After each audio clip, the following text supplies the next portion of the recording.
39-ամյա Սենիկ Կիրակոսյանի 6 հոգանոց ընտանիքն ապրում է Կոտայքի մարզի Գեղարդ գյուղում։ Սենիկենց նոր բնակարանն ընդամենը 20 քառակուսի մետր է։ Քարե 4 պատերն առանց կտուրի են։ Տանիքը ծածկված է տախտակների մանր-մունր կտորներով, թիթեղներով ու ստվարաթղթով, բայց Կիրակոսյաններն այս ամենը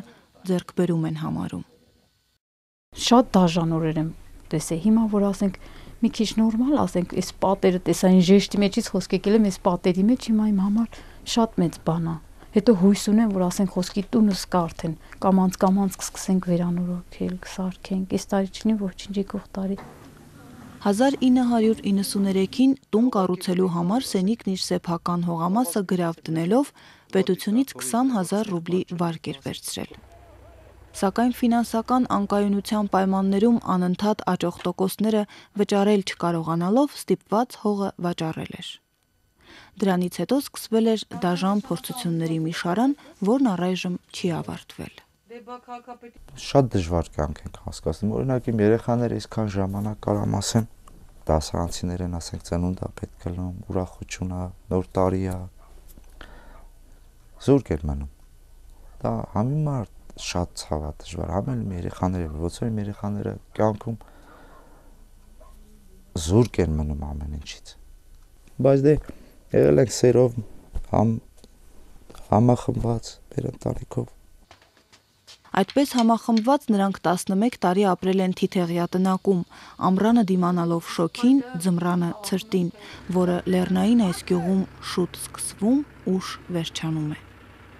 Այդ տարի շատ դժվար տարի էր, ձյունը շատ էր գյուղում։ Դժվար տարիներ էր, կարծեմ 93-94 թվերն էր։ Լուր չկար, բան չկար, ուրեմն վարելիք էլ չունեինք вообще։ Բերում էի այս հարևան ունեմ, սա տրակտոր էր քշում, հա պագրիշկիկ ուներ, մեծ պագրիշկիկ։ Ես գլորում էի, բերում էի, մտցնում էի տան մեջ, կտրում էի գիշերը տանակով, գցում էի փեջի մեջ, վառում էի, որ երեխեքը չսառեն։ Ուրեմն առավոտ հելում էինք սաղմուր երեխա։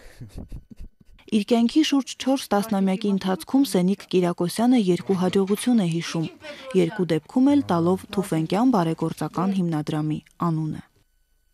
Հաջողակ իրադարձություն մենակ եղել է, որ ունեցել եմ տնամերսողամաս, այդ 39 տարվա մեջ իրոք։ Հիմնադրամը եկավ մեզ մոտ դիմեց, որ ինչով օգնենք, ինչ կարիքներ ունեք։ Մենք էլ դե մեզ ամենակարևորը հողն էր, առաջնահերթ հետաքրքրում մեզ հողը, որ ունենանք մեր սեփական տնամերսողամասը, որ կարողանայինք մշակել, կարողանայինք ծառայել։ Թուֆիկյան հիմնադրամը այդ տարի որ օգնեց վարելիքով, օգնեց վաներաներով, այն նոր եղավ ինձ հաջողություն այդ տարի։ Թե չէ, նենց հաջողակորել ես չեմ տեսել, չեմ ունեցել։ Աշխատանքային հաջողություններ էլ Սենիկը չէր կարող ունենալ, որովհետև դրա համար նախ պետք է աշխատանք ունենար։ Ամենամեծ իմ հույսը փարոսն է, որ ստանում ենք ամիսը 30,000 դրամ, այդ փարոսով մենք ապրում ենք, գոյատևում ենք Կարամասում։ Կառույցից մինչև երկուն աշխատում ես, տալիս են 3,000 դրամ, 2,000 դրամ բետոնի մեջ։ Լուբոյ աշխատանքի մեջ, օրական եթե աշխատում ես, 2-ից 3,000 դրամ, 2,5 նայած մարդիկ էլի, ոնց իցեվի, ոնց ես։ Ամենաբարձրը 2,5-3,000 դրամ, դրանից բարձր չկա։ Ու հետո հիմնական չկա, էլի, գործ, որ ասես, քո հոգսը թեթևացնես։ Ոնց որ մի 3 օր լիմ, 2 օր լիմ աշխատանք, մնացած օրերը չի լում։ 10 տարեկան Անիի նշագեղձերը տարիներ շարունակ բորբոքված վիճակում են, սակայն անհրաժեշտ վիրահատության գումարը սոսկ երազ է ընտանիքի համար։ Երկարատև հիվանդության հետևանքով Անին տառապում է սրտի արատով։ Իրանք ասենք խոսքի շատ դժվար պահեր են անցկացրել, օրերով հաց չեն ունեցել ուտելու, կամ ասենք ինչ որ շաբաթներով ճաշ չեն ունեցել ուտելու, սովորել են, էլի, հիմա ինչ պատրաստում եմ, ասենք իրանց ձեռա տալիս։ Ասենք ունենում են, ուզում են ուտել, մենակ ուտելու բանը լինի, ասենք, չեմ պարտադրում, մամա, ես ինչ բան ենք ուզում, կամ մամա, ես բանը չեմ սիրում, տենց։ Այս ու նման ընտանիքների համար աղքատությունը մի փորձություն է, որ կարելի է հաղթահարել միայն բարությամբ ու կամեցողությամբ։ Հասարակության մեջ աղքատությունը վերացնելը